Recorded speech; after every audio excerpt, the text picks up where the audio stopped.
안녕하세요, 여러분. 즐거운 금요일입니다. 자, 오늘은 코스피와 코스닥이 디커플링이 되면서 마무리가 되었습니다. 코스피 같은 경우에는 1.33% 상승으로 마감이 되었고, 코스닥 같은 경우에는 0.76% 하락으로 마감하였습니다. 전날 미국에서는 또 연준에서 2,800조 원을 들여서 이번에는 미국의 중소기업의 회사채까지 매입을 하겠다, 이렇게 공식적으로 발표가 나왔고, 미국과 유럽 증시는 또 한 번 상승으로 마무리가 되었습니다. 그런데 다우와 나스닥 같은 경우에는 장중에 상승분의 반을 반납하는 사건이 발생했는데, 다우와 나스닥이 왜 장중에 상승분을 반납하였을까? 그 이유는 오펙에서 사우디와 러시아가 1,000만 배럴 감산을 하기로 하였으나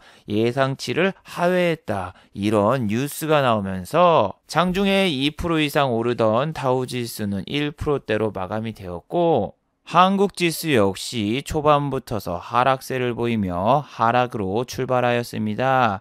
특히 장중에는 멕시코에서 유가 감산을 하지 않겠다, 이런 뉴스가 나오면서 코스닥도 마이너스 3.77% 투매가 나왔었는데, 오늘도 보시면 아시다시피 기관과 외인은 오늘도 코스피와 코스닥 양 매도를 하면서 마무리가 되었습니다. 자, 과연 다음 주 한국 증시 어떻게 될까요? 이제 한국은 옵션 만기일이 끝났으나 다음 주는 미국의 옵션 만기일이 시작이 됩니다. 그리고 오늘 발표된 연준의 추가 경기 부양책은 한국 증시에 과연 어떤 영향을 줄까요?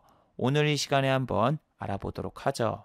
자, 지금 시각이 4시 48분입니다. 시간의 단일가, 유럽장, 미국장, 그리고 야간 선물도 다 끝나지 않았습니다. 그래서 몇 가지는 배제를 해보고 진행해 보도록 하겠습니다. 자, 그럼 먼저 해외 시황과 국내 시황, 그리고 이번 주 특징주를 한번 살펴보도록 하겠습니다. 자, 그럼 먼저 해외 시황입니다. 자, 먼저 다우지수입니다. 다우 어제 1.22% 상승으로 마무리가 되었습니다. 장 초반에는 다우지수가 2.46%까지 올랐었는데, 장 중후반에는 한 가지 사건으로 인해서 상승분의 1%를 반납하게 되었습니다. 어제 다우가 시작부터서 저렇게 급등한 이유는 두 가지 이유가 있었습니다. 첫 번째는 유가 감산 합의에서 유가 감산이 예상대로 잘 진행될 것이다, 그런 기대감에 처음에 크게 상승을 했었고, 두 번째로는 또 이 뉴스죠. 연준에서 2,800조 원을 들여서 이제 중소기업이라던가 요런 작은 회사들도 회사채를 사들이기로 공식 발표를 했습니다. 그래서 이 호재 뉴스에 장 초반에 다우지수가 급등을 하다가 11시에 유가 감산 오펙 회의가 열렸는데, 유가는 1,000만 배럴 감산을 하기로 했습니다. 하지만 우리가 예상했던 예상치보다 더 적게 감산을 하게 돼서 시장에서는 실망감이 몰아왔고, 그 결과 유가가 7.49% 폭락을 하고 말았습니다. 어제 영상을 보신 분들은 유가가 26불이라는 것을 기억하고 계실 겁니다. 유가가 3달러 하락하면서 오히려 유가 관련주들이 오늘 아침에 크게 하락하고 말았죠. 아침에 보시면은 흥구석유를 비롯해서 유가 관련 레버리지 상품이 전부 다 급락이 나왔고, 흥구석유도 장 초반에 마이너스 12%까지 내려갔다가 종가는 마이너스 8.32%로 마무리가 되었죠. 와, 그래서 유가 예측은 정말 신의 영역이라는 걸 다시 한번 느낍니다. 당연히 유가 감산이 잘 돼서 이번에 유가가 30불을 넘을 것이다, 이런 의견들이 거의 지배적이었습니다. 환율 같은 경우에도 1210원, 1200원대가 아주 고착이 돼버렸습니다. 올해 들어가지고 환율이 1200원대에 진입한 이후로 계속 1200원대에서 더 이상 내려가지 않는 모습을 보이는데, 통화수합을 했는데도 불구하고 1200원대가 고착화 상태가 되고 있고, 한국은 지금 외환 보유가 상당히 많이 감소가 돼서 신흥국 시장에는 이것도 좀 불안 요소가 될 수 있죠. 그리고 여러분 지금 미국의 S&P 500과 나스닥 야간 선물을 보시면은 움직이지 않는 모습을 보실 수 있습니다. 오늘 같은 경우에는 미국 증시가 휴장이기 때문에 S&P 500 그리고 나스닥 야간 선물이 개장하지 않았습니다. 그래서 오늘은 섀도우 복싱처럼 안 보이는 적과 싸우는 느낌이었습니다. 장 초반에 S&P 500이라던가 나스닥 야간 선물이 어떻게 움직이느냐에 따라서 우리 증시가 어느 정도 예측이 되는데 오늘은 적이 없으니까 오히려 더 마음이 놓이더군요. 보시면 어제 필라델피아 반도체 지수와 그리고 나스닥 바이오 헬스케어가 이렇게 내렸는데 마이크론이 어제 무려 마이너스 4.47%가 내렸단 말이에요. 그래서 오늘 반도체 쪽은 상당히 조정이 오겠구나 당연히 예측할 수 있었고, 나스닥 바이오 헬스케어 필라델피아 반도체 지수가 내리면은 당연히 나스닥 지수도 상당히 안 좋은 모습을 보일 수 있죠. 어제 나스닥 같은 경우에는 0.77% 상승으로 마감이 되었지만 음봉이죠. 그래서 오늘 우리 하이닉스 같은 경우에는 마이너스 1.06% 상승으로 마감이 됐고, 삼성전자는 오늘 0.31% 상승으로 마무리가 되었습니다. 그런데 오늘 아침에 삼성전자하고 하이닉스를 잠깐 보시면은 요렇게 삼성전자는 아침부터 시간에 매수 대기 물량이 있었죠. 이건 좀 위험합니다, 여러분. 왜냐하면 아침에 삼성전자는 개파락으로 시작을 했는데 굳이 시간 외에서 이렇게 구입을 안 해도 장 초반부터 더 밀리고 시작할 가능성이 높기 때문에 시간 외로 살 필요가 없거든요. 그리고 지금 시간 외에서 사셨으면 손실이란 말이에요. 수수료 때문에. 그래서 저렇게 시간 외에서 아무 생각 없이 구입하는 건 정말 위험합니다. 그리고 어제 미국에서 실업급여 청구자 수가 발표가 되었죠. 당초 예상이 700만이었는데 이번에는 660만이 발표가 됐어요. 그래서 예상치를 하회했기 때문에 다우하고 나스닥이 큰 폭으로 하락하거나 장중에 야간 선물이 내리거나 그런 모습은 보이지 않았습니다. 어떤 분이 댓글로 지난번에 미국의 실업급여 청구가 됐을 때 장중에 그렇게 영향을 주지 않았다 하시는 분도 있었지만 그 당시에는 분명히 영향이 있었습니다. 실업급여 청구자 수가 발표되자 미국의 야간 선물이 마이너스 3%까지 내려갔고, 장중에 럼프형이 트위터에다가 유가를 감산하기로 합의했다 이렇게 메시지를 남기면서 유가의 이슈가 쏠리면서 장중에 미국 증시가 상승으로 돌변한 거예요. 그래서 이 실업급여 청구자 수는 분명히 미국 증시에 영향을 주는 지표 중 하나예요. 이건 매주 목요일날 발표됩니다. 그리고 어제 나온 미국의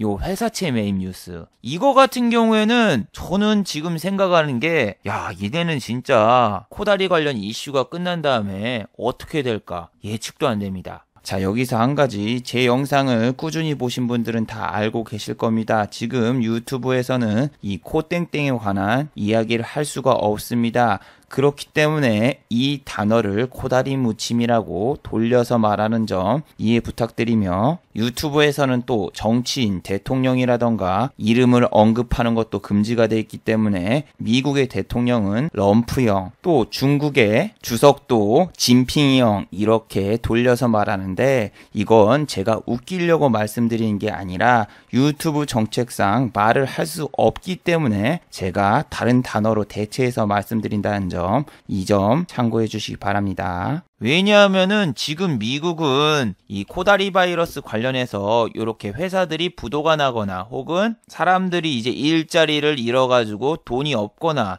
이런 거를 모두 다 연준에서 달러를 찍어내서 막겠다 이런 식으로 나오고 있잖아요. 개인당 170만원 지원을 하고, 또 지금 공장이 셧다운돼도 기업들이 절대로 무너지지 않게 이렇게 대비책을 내놓는데, 이거는 여러분 우리나라 이야기가 아니라 미국 얘기잖아요. 근데 우리나라는 저렇게 양적 완화 정책에서 원화를 막 찍어내가지고 낼 수 있는 입장이 아니죠. 그러면은 우리나라는 어떻게 된다? 원화 가치가 똥값이 돼가지고 달러가 오르게 되고, 그럼 우리나라 제2의 IMF가 오게 되죠. 저런 거는 미국밖에 할 수 없는 정책인데, 미국이 저렇게 나오면은 저라면은 나중에 미국 주식을 사겠어요. 한국 주식은 그러면은 어떻게 될 수 있냐? 한국은 일단은 저는 매번 말씀드리지만 비행기도 운행을 안 해. 항공사들이 파산을 하거나 혹은 부도가 나거나 그럴 수가 있죠. 물론 이번에 산은에서 770억을 지원한다고 하지만 그거 갖다 어림도 없죠. 왜? 이걸 지원하는 게 중요한 게 아니라 얘네는 지금 운행을 안 하면은 항공기를 빌려왔기 때문에 리스 값이 계속 나갑니다. 리스 값이 계속 나가고 그 다음에 또 여기 직원들 월급도 나가는데 그건 지금 뭐 묵음유가 줬다고 해서 퉁을 쳤다고 해요. 하지만 여러분이 생각해도 최소 올해 6월 이상까지 해외여행이라던가 이런 게 가능할까요? 해외여행이 문제가 아니라 항공기를 띄우면은 그 항공기에다 물건을 실어가지고 배달까지 합니다. 항공우편이라던가 이런 거 배달 서비스까지 하는데 수출도 힘들어. 한국 기업들이 수출도 힘들고 외국인이 오거나 아니면 우리나라 사람들이 어디 여행을 가거나 뭐 그래야지 면세점이라던가 호텔, 레저, 스포츠, 카지노 이런 게 전부 다 되는데 다 막혔어요. 이 항공기가 운행이 돼야지 여행사들이 돈을 벌 수 있는데 여행사도 운행이 안 돼. 다 막혔어. 근데 여행사들도 운행이 안 되고 그리고 무역회사들 어떡할 거야. 무역회사들은 뭐 다른 나라하고 교류하고 뭐하고 물건도 팔고 뭐 전시회 가서 우리 제품도 알리고 수출도 하고 그래야 되는데 우리나라가 입국 금지당하고 출국 금지당해서 나갈 수가 없네. 그래서 기업들이 지금 움직일 수가 없는 데가 너무 많단 말이에요. 그리고 소비 심리도 죽었어. 길거리에 나가는 사람들도 별로 없고 물건 사는 사람도 별로 없고 모르겠어요. 저는 부산만 봐도 길거리에 사람이 없어요. 뭐 백화점에 사람이 많다 이렇게 이야기하시는 분들도 상당히 많은데 저 같은 경우에는 사람이 한 명도 없죠. 건물도 1층부터서 그냥 다 폐업을 했고 저 이런 거 처음 봐요. 어떻게 건물 한 채가 다 폐업을 하는가. 그리고 모르겠어요. 부산에 지금 카페라던가 음식점은 이렇게 폐업하고 망하고 이런 데가 너무 많은데 내수 소비도 죽고 그리고 수출도 안 되고 그러면은 과연 지금 기업들이 저렇게 대출을 해준다고 해도 살아남을 수 있을까? 우리나라도 뭐 양적 완화 정책이라던가 뭐 해서 회사들한테 돈을 주고 부도 안 나게 막아준다고 해도 매출이 빵 아무것도 안 나오고 소비자들도 월급을 못 받고 혹은 일을 못해서 소비 심리도 위축되고 그러면은 자금을 지원해줘봤자 어차피 빚이고 빚만 계속 쌓아지고 생산도 안 되고 수출도 안 되고 소비도 안 되고 그냥 세계가 다 막혀가지고 뭔가 빵 터질 것 같은 그런 생각마저 듭니다. 그래서 이 1200조 원이 들어가는 거는 미국 증시의 호재고 한국 같은 경우에는 나중에 어떻게 될까 이런 것도 좀 생각을 해보면은 전망이 좋아 보이지 않고 이거를 주식적으로 이야기를 해보면은 여러분이 지금 돈이 없어서 신용으로 주식을 샀어요. 근데 내가 지금 반대 매매가 나가야 되는데 국가에서 반대 매매를 막아주고 신용 이자도 낮춰주겠대요. 이자가 막 한 3%면은 1%까지 낮춰준대. 기준금리를 낮추는 거라고 생각하면 되죠, 이거는. 막 이자를 낮춰주는데 중요한 거는 시간이 지나도 내가 주식이 올라가야지 내가 수익을 보잖아요. 근데 주식이 움직이지도 않고 오히려 내려가거나 계속 횡보만 하고 있으면은 이 1%의 이자라던가 이 1%의 단기 대출이라던가 이런 게 아무 소용이 없죠. 왜? 결국에는 나는 한 달에 월급 다 해서 이자 갚기에 정말 힘들게 지내고 있고 내 주식이 나중에 본전에 왔어. 그래도 나는 이자 값이 그동안 계속 나갔으니까 결국에는 내 통장은 마이너스잖아요. 그리고 내가 시장에서 퇴출된 다음에 우리 증권 시장이라던가 주식 시장이 회복되면 뭐합니까? 나는 이미 주식 시장에서 퇴출이 됐는데 그런 것처럼 지금 자영업자라던가 이런 분들이 이미 파산을 하고 부도가 나고 그만두시고 그랬는데 나중에 또 이 치료제가 나와가지고 경기가 회복되면 뭐합니까? 난 이미 자영업을 폐업했는데 이런 거랑 비슷하죠. 미국은 좀비 기업을 만들어서 버틴다고 해도 우리나라 같은 경우에는 버틸 수 있을까요?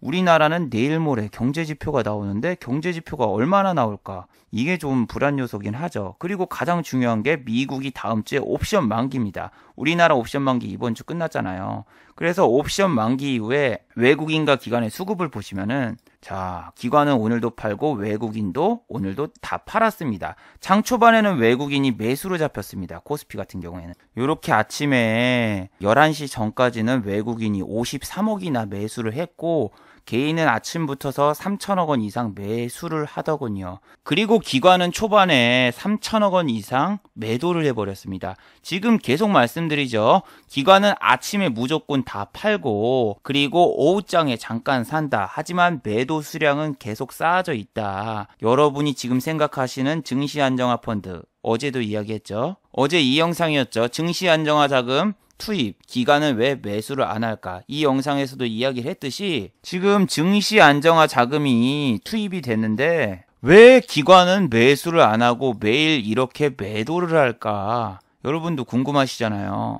어제 말씀드린 게 코스피 200가, 코스닥 150 ETF 상품에다 투자를 하는 거고 금액이 첫 번째는 1조 원이 투입되기 때문에 여러분의 개별 종목에는 상관이 없다. 어제 말씀드렸죠. 그래서 보시면은 오늘 또 금융투자는 매도하고 튀었죠. 지난번에 이렇게 6천억 원 매수가 들어왔는데 그보다 더 많이 매도하고 튀었습니다. 8천억 원을 매도하고 이렇게 나갔고 연기금 같은 경우에는 오늘 좀 매수를 했습니다. 어제 팔고 오늘 사고 지금 하루 사고 하루 팔고 이런 식으로 나오고 있지만 요 기관들의 총 매도량을 보시면은 매수보다 매도가 훨씬 많습니다. 1조 원 매수가 들어왔다고 해서 기관이 지켜주는 게 아니라 옵션 만기주에 잠깐 들어온 거고 옵션이 끝나자 지금 또 이렇게 나가고 있는데 여러분이 저 증시 안정화 자금이 있으니까 기관들이 계속 들어올 거다. 그렇게 생각하시면 안 돼요. 지금 우리 증시를 떠받치는 거는 누가 봐도 개인이죠. 외국인은 오늘도 매도. 그리고 외국인의 매도가 이렇게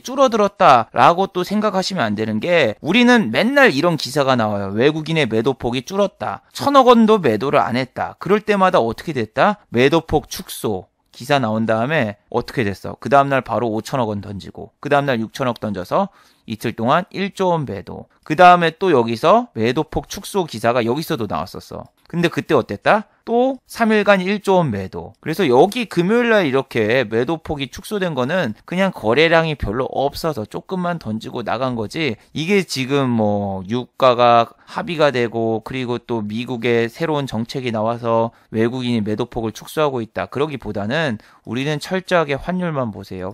환율이 지금 1,200원대니까 거의 잘 안 사고 이제 또 한국의 GDP가 발표된 다음에 또 한 번 환율이 유동칠 수도 있습니다. 그렇기 때문에 여러분이 절대 이 시장에서 방심을 하지 않는 게 좋아요. 그래서 제가 요즘에 30분 동안만 잠깐 매매하고 나오고 그런 게 언제 어떻게 꺾일지 모르기 때문에 단기적으로 빨리빨리 대응하고 나오는 거예요. 그리고 오늘 코스피 같은 경우에는 1.33%가 올랐죠. 장중에는 마이너스 0.64까지 내려갔고 정말 오늘 롤러코스터 타이푼이었습니다. 장 초반에는 잠깐 내렸다가 올랐다가 또 쭉 빠졌다가 다시 이렇게 올랐는데 이때 이렇게 투매가 나왔을 때 코스닥은 마이너스 3.67까지 내려갔거든요. 근데 이렇게 빠진 이유가 뭐냐면은 멕시코에서 유가 감산을 거부했다. 이 뉴스가 나오면서 이렇게 하락이 나왔어요. 코스피 같은 경우에는 그래도 장 막판에 이렇게 상승을 했는데 이게 왜 상승을 했느냐? 장중에 기관이 매수로 돌변을 했습니다. 장중에 기관이 매수로 돌변한 건 어떻게 할 수 있느냐? 저처럼 장중에 이렇게 외국인 기관 수급을 체크하는데 분명히 기관이 거의 3천억 이상을 매도를 했단 말이에요. 2시 12분까지. 그런데 오후장에 들어가면서 어떻게 된다? 30분 남겨놓고 매도폭을 축소하죠.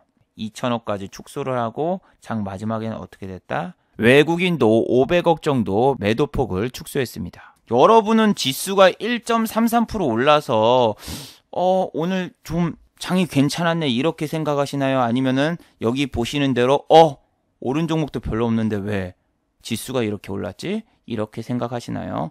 오늘은 삼성바이오로직스에서 호재 뉴스가 있어가지고 지수가 좀 많이 뻥튀기가 됐어요. 댓글에 이렇게 남겨주신 분이 있잖아요. 그런데 왜 기관과 외인은 삼성전자를 못 잡아먹어서 안달인가요? 이렇게 말씀하셨는데 삼성전자라던가 하이닉스 이 두 종목 갖다가 우리 지수 1% 2%를 그냥 오를 수 있습니다. 삼성전자 3% 오르고 하이닉스 3% 오르면은 다른 종목 한 100종목이 내려도 얘네 두 종목 때문에 지수가 오르는 것처럼 보여요. 그래서 오늘 같은 경우에도 보시면은 지수는 분명히 오르고 있습니다. 자, 지수가 마이너스를 갔다가 다시 올라오는데 자, 보세요.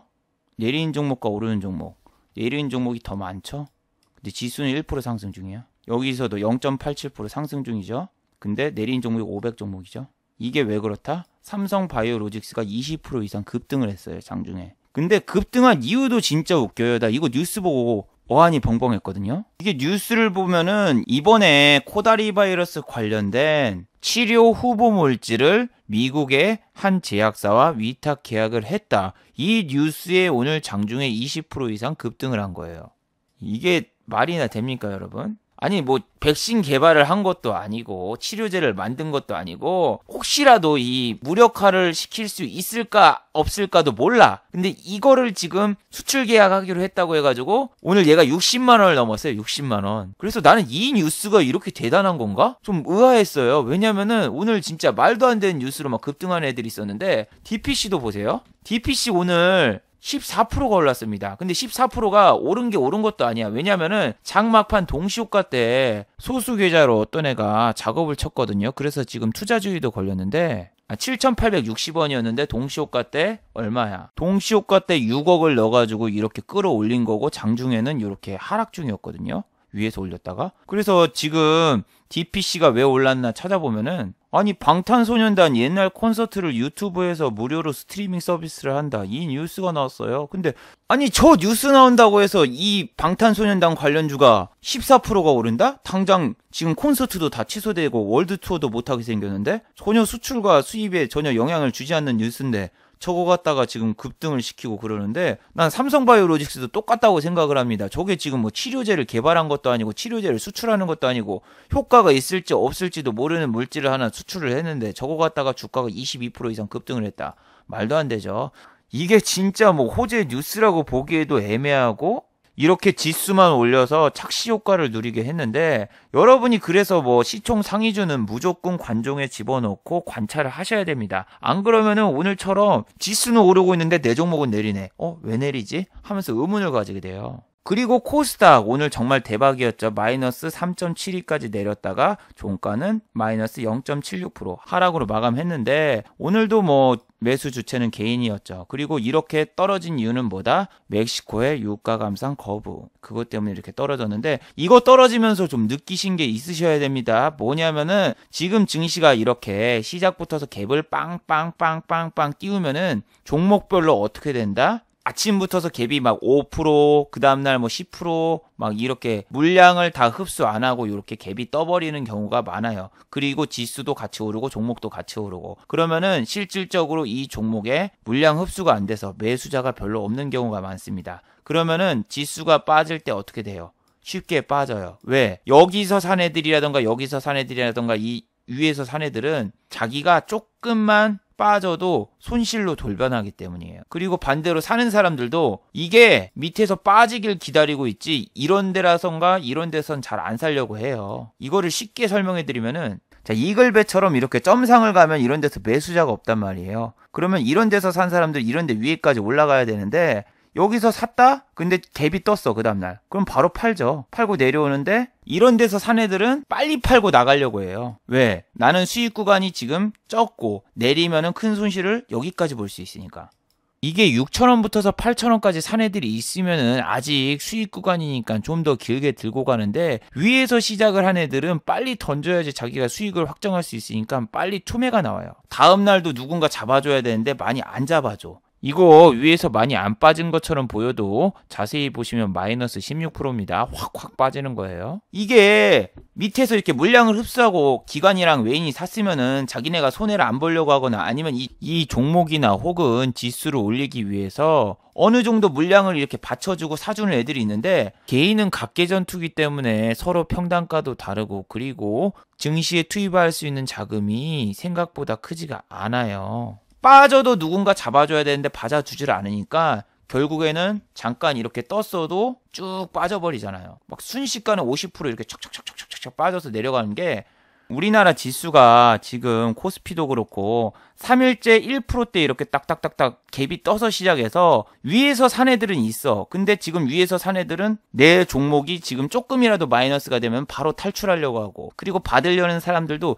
이런 데는 좀 위험하니까 이런 데서 받으려고 하기 때문에 순식간에 호가가 무너져서 금방 내려올 수 있다니까요. 그래서 수익 구간 주면 빨리빨리 챙기고 나오라고 하는 게 기관과 외인과 달리 개인분들은 뭉칠 수가 없어요. 그렇기 때문에 개인분들은 조금 내리거나 오늘처럼 저렇게 악재 하나 뜨면 서로 나가려고 하기 때문에 순식간에 투매가 나오거나 순식간에 빠져나가려는 모습이 강해서 개인 예치금이 많아도 별로 소용없다는 게 그런 거예요. 그래서 그냥 멕시코 감산 합의 실패 별로 그렇게 큰 뉴스가 아니어도 투매가 빵 나옵니다. 그런데 저는 오늘 장중에 서킷 걸린 줄 알았어요. 너무 빨리 내려가길래. 그런데 오늘 여러분 하이닉스라던가 기관들 매매하는 거 보셨어요? 정말 감탄사가 절로 나옵니다. 개인분들을 그냥 어떻게든 유혹하고 꼬시고 던지는 거를 너무나 잘 볼 수 있었는데, 어제는 삼성전자 여기하고 여기하고 여기에서 개미 꼬시기를 보여드렸잖아요. 그거는 또 똑같은 거 또 보여주면 재미가 없으니까 오늘은 하이닉스 편을 준비했습니다. 자, 어제 삼성전자처럼 하이닉스도 오늘 통고개벽이 있었는데, 통고개벽은 오늘 83,600원이었습니다. 여기서 오늘 어마어마한 작업을 했고, 우리 하이닉스 개인분들만 다 사고 외국인 기관은 먹튀 이렇게 나왔는데, 오늘 왜 개인이 하이닉스에 이렇게 물렸고 왜 개인이 오늘 피눈물을 흘릴 수밖에 없는가, 그거에 대해서 한번 이야기해 드릴게요. 자, 보세요. 하이닉스 장 시작하자마자 마이너스 2.24% 하락합니다. 왜 하락을 할까요? 전날 마이크론이 마이너스 4%대 하락을 했기 때문이죠. 반도체 섹터가 어제 미국에서 상당히 안 좋았어요. 그 여파로 하이닉스가 바로 내리기 시작했고, 삼성전자 역시 시작부터서 마이너스 하락으로 출발했습니다. 자, 그리고 여러분 이걸 잘 보세요. 여기서부터 개미 지옥이 시작됐습니다. 자, 여기 보시면 얼마입니까? 83,600원. 자, 어제 영상에서도 제가 말씀드렸었죠. 하이닉스 만주 갔다가 장난친다고. 어제 이 영상에서 하이닉스가 만주 갔다 장난치는 거를 그냥 가볍게 설명해 드렸는데, 어제 바로 이 장면이었죠. 이 위에 있는 만주 84,800원이었고 오늘은 84,600원이었어요. 오늘은 삼성전자가 아닌 하이닉스를 아주 적나라하게 보여드리면은 이런 거예요. 다른 곳보다 여기 보시면은 15,000주 정도가 여기 83,600원에 걸려있는 걸 보실 수 있는데, 저점인 83,000원에서 여기까지 어느 정도 올라왔습니다. 자, 여러분은 이거 뚫고 금방 올라갈 거라고 생각되나요? 아니면은 여기서 밀릴 거라고 생각되나요? 보통 이렇게 되면은 올라갈 걸로 추정하시는 분들이 많아요. 하지만 일단은 오늘 체결 강도부터 보시면 53, 투심이 안 좋아요. 그리고 여기 파란색 JP 모간 떠 있죠? 외국인이 파는 걸로 보이니까 사람들이 잘 안 들어옵니다. 자, 안 들어오는데 이거를 사서 매수하려는 개인분들이 있습니다. 왜? 최근에 보니까 기관이 장 막판에 매수해주는 걸 봤으니까 아침에 사서 오후장에 오르면은 내가 수익이 아닐까. 실제로도 오늘 기관 장 막판에 매수를 어느 정도 해줬죠. 그래서 이런 데서 사시는 분도 있단 말이에요. 자, 그리고 잘 보시기 바랍니다. 15,000주 중에서 3,000주 정도가 지금 누가 체결을 했죠. 누가 샀어요. 개인분들이 이렇게 해가지고 계속 살려고 해. 여기도 305주 사고 이쪽에도 막 사고 있잖아요. 그리고 이 밑에 호가들을 보면은 되게 든든해. 핫브레이크처럼 든든하고 안 깨질 것 같단 말이에요. 이거 다 사주면서 여기서 우리 개미 군단이 지켜줄 것 같아서 이걸 사시는 분들이 있습니다. 봐봐. 그리고 여기서 3,000주 사고 사람들이 이제 다 달려들죠. 개인분들이 이거 뚫고 삼국지 그 공명전 보면은 적벽대전 하는 것처럼 저 적벽대전에 적벽을 무너뜨리려고 개인분들이 가자 하면서 이렇게 들어오는 거죠. 하지만 쟤네는 쇼미더머니 치트키 썼어. 치트키 써가지고 자금이 무한이고 적벽이 계속 생겨요. 잘 보세요. 이게 깨지지 않는 통곡의 벽이 됩니다. 보세요. 자, 여기 4,000주. 이게 4,000주면 얼마죠? 대략 한 4억 정도 됩니다. 3억 8천 정도 되는데, 일단은 여기서 이 호가를 잡아먹으면서 이제 여기를 뚫어버렸죠. 근데 주식은 끝날 때까지 끝난 게 아니죠. 이 개미군단의 파워를 기관과 외인이 느끼고 놀라기보다는 힘으로 더 눌러버립니다. 이거를 뚫게 놔둘까요? 외국인과 기관이? 아니죠. 보세요. 자, 이 화려한 물결을 보이십니까? 어딜 감히 개인이 이 만리장성을 뚫어보려고 작정하느냐 하면서 어마어마한 물량이 나오면서 다시 83,600원이 거대한 장벽이 돼버립니다. 봐봐요. 아까 밑에 있던 게 위로 올라가고 다시 여기서 장벽이 쌓아지고 있잖아요. 그리고 또 위에다가 또 만주를 걸어버립니다. 만주가 쉽게 깨질 것 같이 보이는데 그 만주가 깨지지 않아요. 어제 삼성전자랑 좀 다릅니다. 어제는 개인이 살 수 없는 돈으로 누르는 거고, 이번에는 개인이 아파트 한 채 팔아가지고 좀 들어올 수 있는 가격 정도로만 들어오라는 거예요. 이거를 살 수 있는 가격을 보여주고 계속 올려버리는 거예요. 이게 무서워요. 8만주 하면 8억인데 개인 투자자분 중에서 뭐 10억 갖다가 이거 살 수도 있지. 살 수도 있는데 이 8억이 쉬워 보여도 계속 사면 개인들이 따라오면 계속 여기다 걸어버려서 못 가게 하고, 얘네는 이 밑에다가 걸어둡니다. 그리고 투매를 유발시키고 개인분들이 던지면은 그거 받아먹고 어떻게 한다? 이 포문을 잠깐 열어줘. 그럼 개인분들이 가자 하고 달려들면은 위에서 그냥 폭탄 매물을 두두두두두 던져가지고 이 알고리즘 매매처럼 이렇게 자전거래를 하면서 수익을 본다. 얘네는 참고로 한 호가만 먹어도 수수료가 없기 때문에 무조건 수익. 개인분들은 최소 3호가 이상 먹어야지 수익이기 때문에 오늘 이거를 여기서 사신 분들은 수익을 못 봤어요. 수수료 때문에. 여기서 사신 분들은 수수료 때문에 수익을 못 받고 괴롭힘을 많이 당했죠. 보세요. 그 다음에 어떻게 되나? 이번에는 아예 위에다가 3만 주 가까이 쌓아버리죠. 개인분들 투매를 일으키기 위해서. 자, 이쪽에다 3만 주 가까이 쌓아버리잖아? 아, 이거 안 되겠다고 개인 투매 나옵니다. 아까랑 달라요. 아까는 니네 들어와라, 이거 사라, 이거 사라, 이거 사라 이렇게 만들어 놓고 이번에는 또 아예 밑으로 던져라 이렇게 만들죠. 얘네는 공매도도 있고 대차도 있고 그렇기 때문에 밑으로 여러분이 던져도 수익. 얘네는 그런 구조이기 때문에 외인 기관과 싸워서 개인이 이길 수가 없어요. 보세요. 개인 투매가 이렇게 빠바바바박 나오죠. 그리고 위에다가는 아예 5만 주까지 5만 주 이상 눌러버리. 못 뚫어요 이거. 개인은 이 통곡의 벽을 절대 못 뚫기 때문에 어쩔 수 없이 던지게 되는 거. 어쩔 수 없이.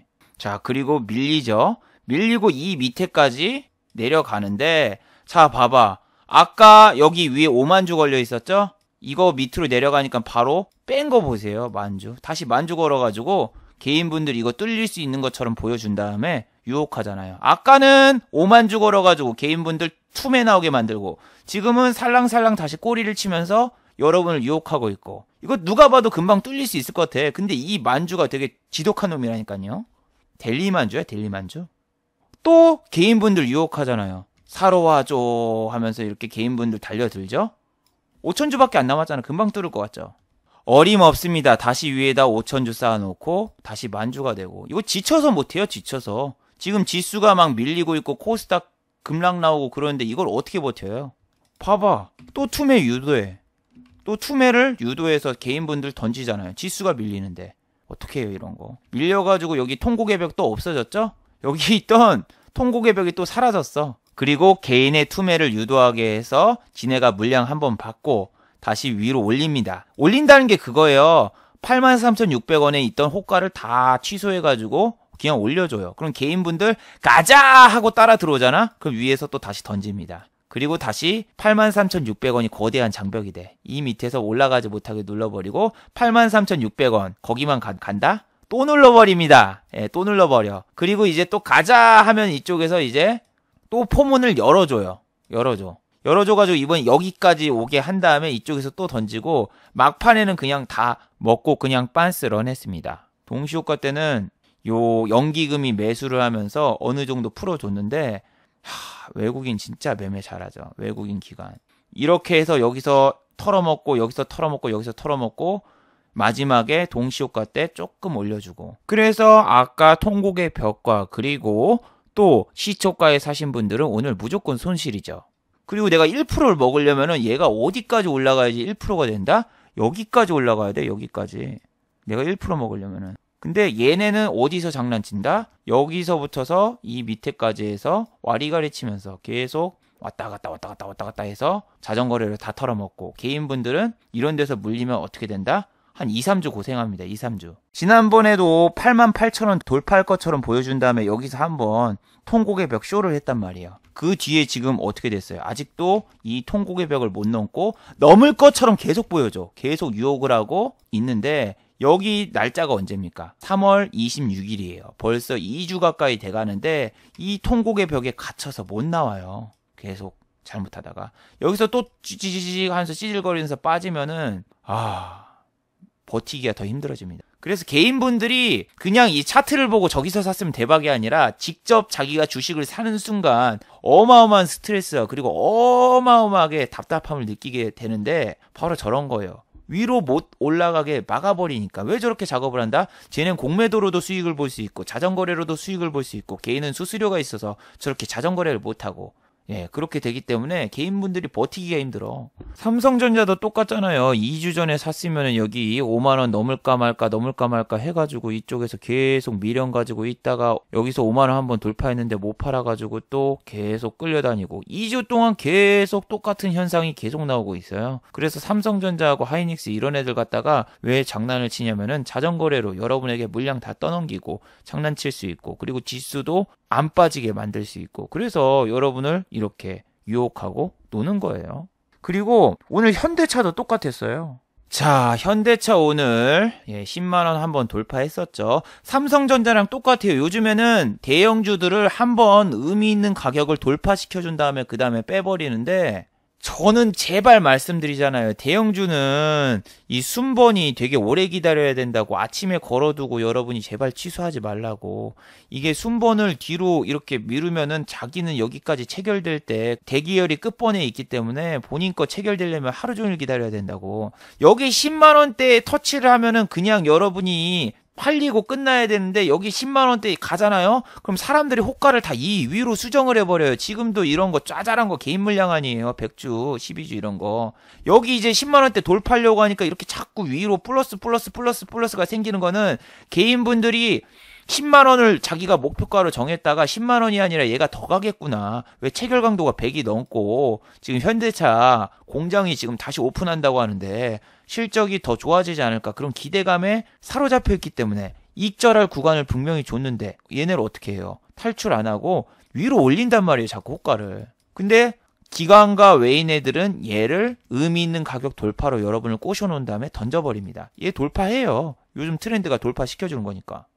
보세요. 여기 딱 10만원 돌파 딱 하고 사람들이 위에다 걸잖아요. 위에다가. 여기 있는 게 마이너스가 뭐다? 이거를 다 빼고 지금 위로 호가로 막 돌리고 있는 거예요. 지금 개인분들이. 왜냐면은 체결 강도라던가 아니면 지금 막 매수량 보니까 이거 그냥 뚫고 2위에까지 쫙 올라갈 것 같은 꿈을 꾸게 돼요. 근데 어때? 지수가 내리고 있는데. 지수가 지금 코스닥 붙어서 다 내리고 있는데 사람들이 이쪽으로 이제 수급이 쏠리겠구나. 이쪽으로 이제 가는 거 아닌가. 외국인이 지금 아침에 순매수를 하고 있는데 이 현대차로 오는 게 아닌가? 이렇게 꿈을 꿔버린단 말이에요. 그런 꿈을 꿨을 때 행복회로를 돌릴 때가 제일 무섭습니다. 분명히 10만원대 내가 물려있었으면 나갈 기회를 줬는데 바로 밀어버려요 이렇게. 그리고 이런 거 안 깨질 것 같잖아요. 밑에 막 만주 살려는 애들이 있어가지고 이거 안 깨지겠구나 했는데 바로 깨버립니다. 이런 거 무섭죠. 그냥 싹 밀어버렸어. 10만원에서 그냥 촥 해버리고. 그리고 여러분이 생각하는 게 여기 있는 애가 이거 매수 취소하고 도망가면 여러분 어떻게 할 거예요? 지금 여기 핫브레이크처럼 든든해 보이지만 얘가 그냥 튀어버리면은 쫙 호가 무너지고 깨지는데. 그래서 보세요. 오늘 10만원대에서 익절할 기회 줬는데 오히려 퍽 툼에 나오고 여기 올라왔는데 매수 주체가 누구다? 얘 개인이에요. 개인만 이렇게 사고 외국인 기관 동반 매도. 그리고 투자 주체 보시면은 외인 기관 계속 이렇게 매도량 늘어나면서 끝내버렸죠. 이게 문제가 그거예요. 이게 문제가. 여기하고 여기 애들이 이제 계속 10만원대로 유혹의 소나타처럼 여러분을 유혹할 수가 있어요. 그래서 그쪽에서 물량 털어먹고 거기서 자전거래하고 여러분들 위에서 물리고 그렇게 될 가능성이 좀 높아 보이네요. 그리고 여러분이 그냥 상식적으로 생각을 해보세요. 현대차 지금 공장 재가동을 했다? 근데 지금은 사람들이 소비를 안 하고 월급도 못 받으신 분들도 있는데 차가 예전보다 더 잘 팔릴까요? 공장을 가동을 해도 차를 살 사람이 있어야죠. 지금 이 시국에. 갤럭시 E20가 지금 판매량이 20%가 급감을 했어요. 그런데 그거보다 더 비싼 자동차를 지금 새로 사거나 바꾸거나 그런 사람이 있을까요? 없죠. 그래서 지금 현대차 저 이슈만 갖다가 여러분이 생각을 하는 게 아니라 당장 이번 달 실적, 아니 GDP 발표, 한국의 경제 성장률이라던가 GDP 발표, 이제 그런 게 계속 나오면서 성적표가 나올 텐데 성적표가 나오기 전에 진짜 수익이면은 어느 정도 수익을 진짜 챙겨놓는 게 좋습니다. 이게 지금 외국인 기관인 개인분들 계속 가지고 놀고 있고 개인분들은 지금 지수가 오른다, 와 좋다 이렇게 하고 있는데 결국에는 나중에 고점에서 물리고 탈출도 못하고 끝나면은 그냥 낫배드 엔딩, 그냥 끝난 거예요. 그래서 저는 어떻게든 제발 반이든 얼마든 수익을 챙겨놓고 그 다음에 그 돈을 좀 써라, 이렇게 계속 주장하고 있는 겁니다. 자, 마지막으로 한번 정리해 보도록 하겠습니다. 자, 1번 유가 감산이 예상치보다 높지 않았습니다. 당초에 사우디하고 러시아가 1000만 배럴을 감산할 것으로 예상되었으나 예상치와 거의 비슷하게 나왔지만 일각에서는 유가 소비가 둔화된 만큼 1000만 배럴 감산으로는 턱없이 모자르다. 그래서 또 오늘 유가가 급락을 하였죠. 그리고 이번 회의가 종료된 만큼 당분간 유가 증산과 감산이 논의될 예정이 없어요. 그렇기 때문에 유가는 이렇게 하방 고착과 30불 이하에서 놀 가능성이 높으니까 주의하시기 바랍니다. 당분간 유가 관련주는 조정이 올 가능성이 높죠. 자, 두 번째, 미국의 경기 부양책이 또 게시가 되었어요. 미국의 연준에서는 중소기업들을 도와주는 정책들이 발표가 되었습니다. 하지만 이것은 미국의 경제를 부흥시켜주는 거예요. 한국의 경제를 부흥시켜주는 게 아니에요. 그래서 또 시간이 지나면은 이게 오히려 신흥국 증시에서 자금이 빠져나가는 역할을 할 수 있으니 주의하시기 바랍니다. 자, 유튜브 광고도 끝까지 시청해 주시면 정말로 고맙겠고 좋아요와 구독하기도 많이 눌러주시면 정말로 고맙겠습니다. 아, 그리고 또 어제 후원을 해주신 정말 고마운 분들이 계셨네요. 예, 제 유튜브 채널에서 김천재 후원하기 버튼을 누르시면 저를 후원해 주실 수 있는데 케빈님, 플라이님, 힐링러브님, 김준수님 후원 정말 감사드립니다. 자, 다들 수고하셨고 즐거운 금요일 되시기 바랍니다. 다들 수고하셨습니다.